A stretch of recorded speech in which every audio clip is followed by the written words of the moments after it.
दोस्तों welcome back to the fit out. दोस्तों आज है 4 अगस्त और आज की वो तमाम बड़ी खबरें जिसे हम आपके सामने लेकर आ चुके हैं। दोस्तों खबरों में बात करें लेकिन पहले थोड़ी सी हिंट मैं आपको दे देना चाहता हूं। खबर ये कि नेपाल के अंदर हिंसा और झड़प कई जगहों पर जारी है।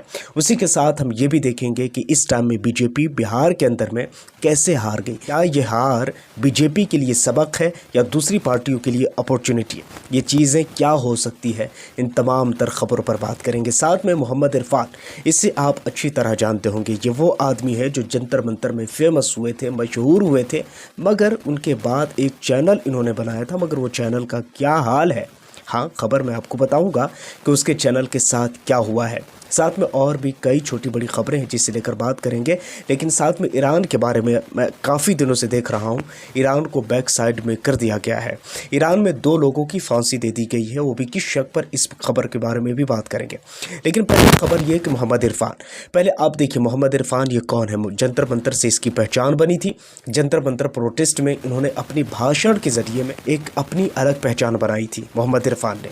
लेकिन अब जा कर के उन्होंने एक चैनल बनाया और कई बड़े बड़े सेलिब्रिटीज़ से उन्होंने मुलाकात की, जैसे राहुल गांधी है और कई ऐसे जो नेता हैं उनसे, और कई ऐसे जर्नलिस्ट हैं उनसे उन्होंने मुलाकात की। इन तमाम तर मुलाकात में मोहम्मद इरफान ने जिस तरह से अपनी बात को बेबाकी के साथ रखा और जिस तरह मोहम्मद इरफान ने जो बातें कहीं वो कहीं ना कहीं लोगों के दिल में उतरता चला गया। उसके बाद मोहम्मद इरफान ने एक चैनल बनाया यूट्यूब पर। उस चैनल पर करीब 70,000 सब्सक्राइबर बहुत जल्दी देखते ही देखते हो गया। मगर इन तमाम चीज़ों के बाद आज खबर आ रही है कि मोहम्मद इरफान के चैनल को बिल्कुल सस्पेंड कर दिया गया है। अब उनके सस्पेंड करने की वजह क्या हो सकती है, मैं आपको कुछ हिंट देना चाहता हूँ। पहली बात यह कि मोहम्मद इरफान जब से फेमस हुए उन्होंने राहुल गांधी से भी मुलाकात की। कुछ बातें उन्होंने ऐसी कही जो सेम टू मैच करता था राहुल गांधी से। हालांकि उसकी वो वीडियो को उठा करके कांग्रेस ने अपने चैनल पर लगाया। उस चैनल पर लगाने के बाद ये वीडियो और भी तेज़ी के साथ वायरल हुआ और भी कई तरह से ये वीडियो वायरल हुआ।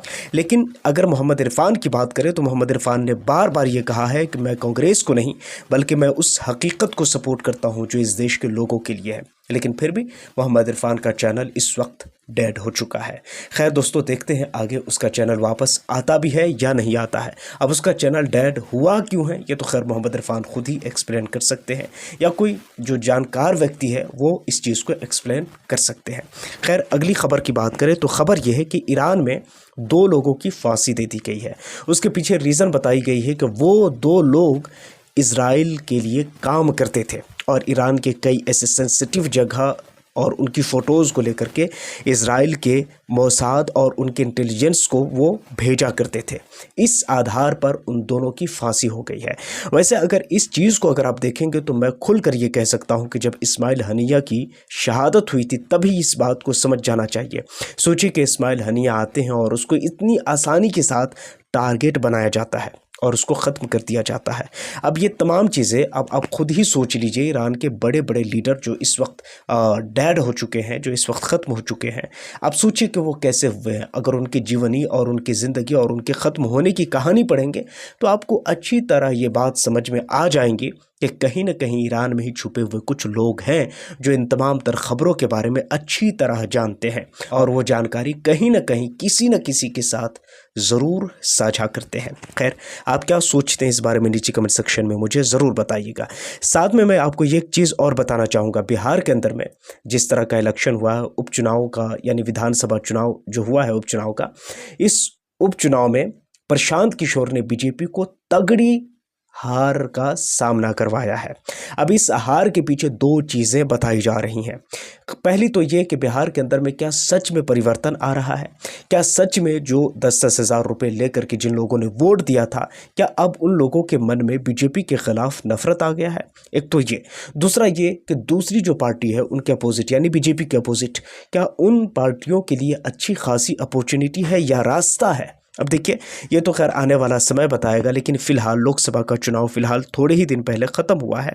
लेकिन जो कुछ भी है ये तो खैर आने वाला वक्त फ़ैसला करेगा कि आगे क्या होता है, क्योंकि हमारे देश में कोई भी दर्द सिर्फ दर्द की तरह होता है, कोई भी ज़ख्म सिर्फ ज़ख्म की तरह होता है, वो जल्दी भर भी जाता है। अगर उभर जाता है तो भर भी जाता है। अब आगे आने वाला समय क्या कुछ बताएगा ये देखने वाला होगा। दूसरी तरफ अगर बात करें तो असम असम के अंदर में इस टाइम में 85 लोगों की मौत हो गई है फ्लड्स की वजह से। अब मैंने आपको पहले भी बताया है कि वो असम जिसके बारे में बार बार हेमंत बिश्व शर्मा बात करते हैं। अब हेमंत बिश्व शर्मा वहाँ के खुद ही सीएम है। अब सीएम तो हैं, लेकिन बार बार वो मुसलमानों पर अभद्र टिप्पणियाँ और बार बार मुसलमानों पर अभद्र भाषाओं का प्रयोग और साथ में वो टेस्ट करते रहते हैं। लेकिन इस टाइम में खुद उनके ही असम के अंदर में 85 लोगों की मौत हो गई है। अब इन मौतों का जिम्मेदार आखिर किसे बताया जाए और किसे कहा जाए? बताएं आपको कि 160 गांव प्रभावित हुआ है, लेकिन इन तमाम चीज़ों के बारे में किसी भी मेन स्ट्रीम मीडिया, किसी भी नेशनल मीडिया पर आपने कोई खबर, कोई चर्चाएं नहीं सुनी होगी। सवाल अपने आप में बहुत गहरा है दोस्तों, और गहरा सवाल इसलिए भी बन जाता है कि जब किसी भी सांप्रदायिक तनाव या हिंसा की बात हो, जब भी ज़ात, बिरादरी, कौम, कबीले की बात हो, तो वहाँ पर खुल करके सब लोग कंट्रीब्यूट करते हैं। मगर जब भी बात इस देश की जनता की आती है, जब भी बात इस देश की इंफ्रास्ट्रक्चर की आती है, जब भी इस देश की तरक्की और उन्नति की आती है, तो सबके मुंह ऐसे बंद हो जाते हैं जैसे कभी इनके मुंह खुले ही नहीं हो। इस वक्त कुछ खबरें मैं आपको दिखाना चाहता हूं जो केशव प्रसाद मौर्य क्या कुछ कहते हैं। ये डिप्टी सीएम है यूपी के। कहते हैं मदरसा आतंकियों को पैदा करने की फैक्ट्री है। दोस्तों ये कहना बड़ा आसान है, लेकिन सोचिए कि वो अगर आतंकी ही है तो बताइए कि प्रधानमंत्री मोदी गल्फ में जाकर किन आतंकियों से मिलते हैं। सवाल तो ये भी है कि जिसे वो आतंकी बता रहे हैं, उन्हीं आतंकियों से गले मिल करके प्रधानमंत्री मोदी सौदेबाजी करते हैं। अब अगर वो सौदेबाजी बीफ की हो, तेल की हो, किसी भी गैस की हो, या किसी भी तरह की किसी प्रकार या अन्य खनिज की हो, लेकिन सौदेबाजी तो अच्छी खासी होती है ना इन जहादियों के साथ और इन आतंकवादियों के साथ। दोस्तों बड़ी बेशर्मी के साथ हमारे देश के ये नेता कह देते हैं कि ये आतंकवादियों का अड्डा है और ये इसका अड्डा है और वो उसका अड्डा है।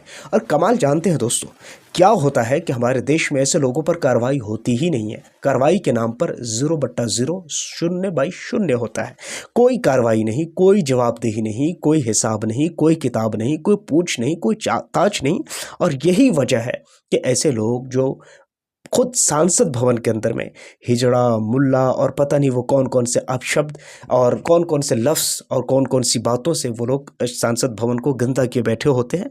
इन तमाम चीज़ों के बाद भी उन लोगों पर कोई कार्रवाइयाँ नहीं होती है। और शायद यही सब चीज़ें हैं जिसकी वजह से बाहर आने के बाद भी हमें वही सारी चीज़ें देखने को मिलता है। खैर, अपने आप में ये बहुत ही अफसोस की बात है। दोस्तों इन तमाम तर खबरों के बारे में आप क्या सोचते हैं नीचे कमेंट सेक्शन में ज़रूर बताइएगा। पहली बार आए हैं सब्सक्राइब ज़रूर कर लीजिए, बेल आइकन को प्रेस कर लीजिए। अपना बहुत सारा ख्याल रखिए। मिलता हूँ किसी और वीडियो एंड टॉपिक के साथ। जब तक के लिए थैंक यू फॉर वॉचिंग।